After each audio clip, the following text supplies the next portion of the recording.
I do like having events for Hoganites because they're all so sociable and they all enjoy sharing with each other and enjoying networking as well.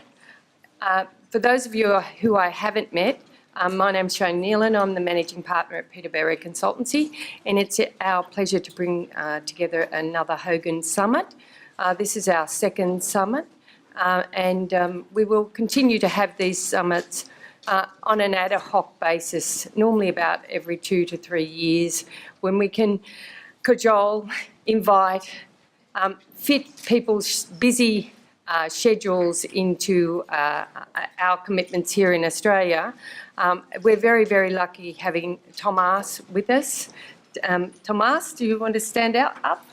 He will be the main presenter, particularly in regard to new innovation, and tell you about some fantastic enhancements to the current products and also what's on the agenda going forward.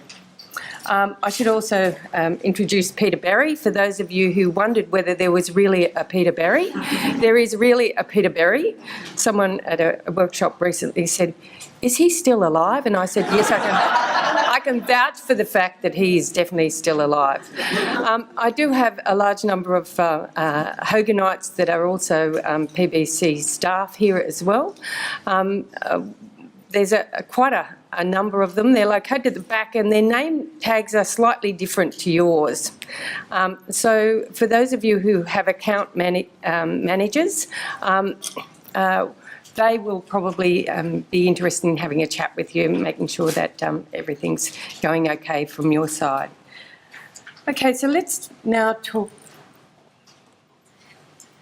about the agenda. We're going to cover innovation and new products, judgment, EQ and leadership, teams, high potential identification and talent catalyst. So when we're talking about innovation and new products, there are some products, because what I do know about us Hoganites, we tend to get into a suite of products that we like, and maybe that's a little bit hard to move from, but we do have some fantastic new products that have come out recently. The first one is the team report. I know there's a number of team report users in the audience here. This draws from the original Hogan data from your clients. So even clients that you may not have worked with before, you can go back to and actually work with them as a team and produce this report. You can break them into subsets, you can compare them. It's very, very popular, and it comes with board games and a range of other activities and PowerPoints. So it's a nice, very nice segue in when you're working with teams. The next one's the EQ report.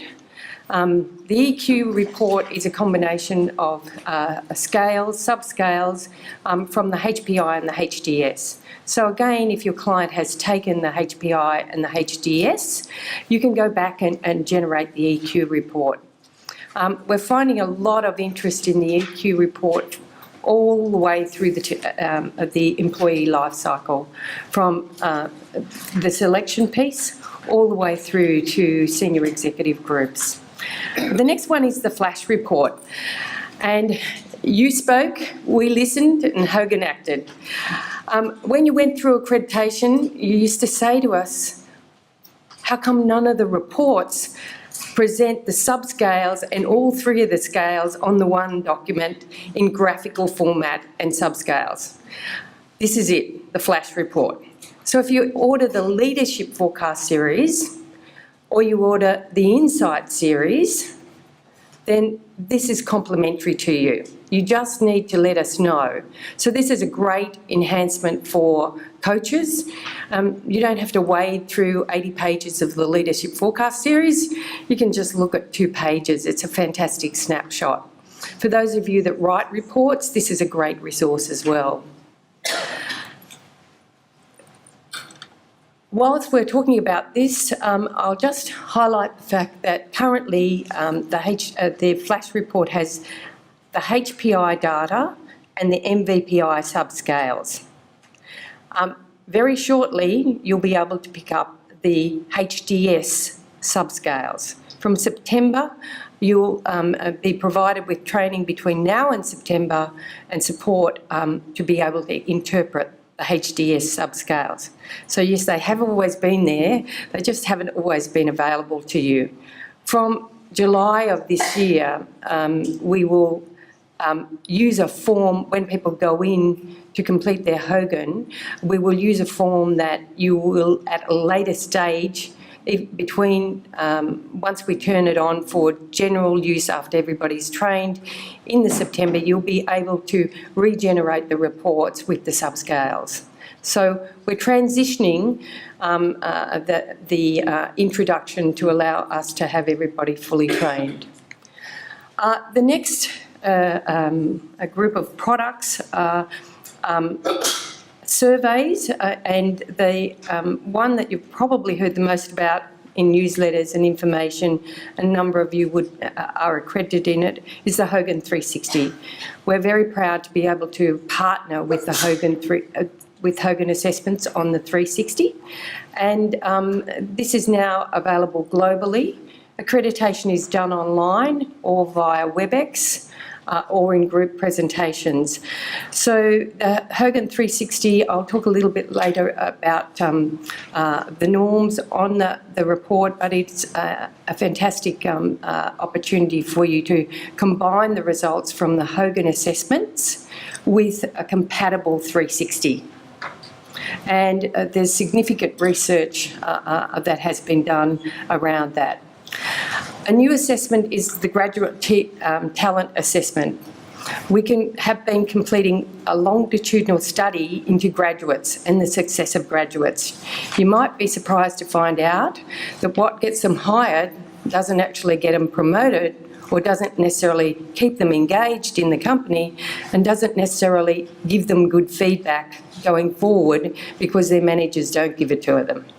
So when we've done studies, what we find is that the cognitive ability in many ways and the prudence and the adjustment gets them employed, but the critical part is that you bring them in with fantastic skills, you tell them, and highly educated, and this is a phenomena that will continue to be the case.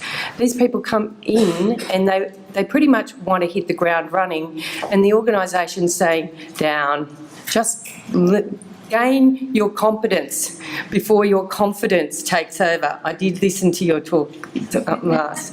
So this provides a great opportunity to solicit feedback to the various managers that graduates are rotated through, and is certainly a great opportunity to work with graduates going forward. There's a lot of investment in graduates in organisations, and when you talk to people, the success is not very, very strong in relation to retention for the investment and also to their integration into the workforce. One manager said to me, truly, I have enough trouble giving feedback to the people who report to me on a daily basis. The graduates that come through, well, that needs to be HR's problem, not mine. So, you know, it's very hard for these people to excel and succeed.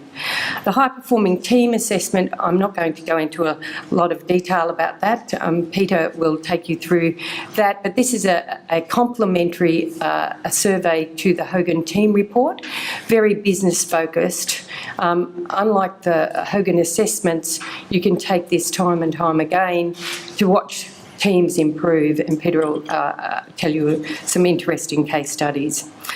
Now, what's going forward is we have new Australian norms coming out, and we hope to have them available by July 1. Dr. Burness, is that true? Are we still on July 1 track? Yes. Okay, so Kate's done a wonderful job working with our colleagues in Hogan Research. So new Australian norms coming out in 2014. This means that we really are keeping to the philosophy of best practice. The demographic of Australia has changed quite significantly, you would say, in recent times, and part of our commitment is to keep the norms updated regularly. and also that they're reflective of the Australian population and in accordance with the Australian census. So we've done, well, Kate has done that work, I should say, with the team in Tulsa.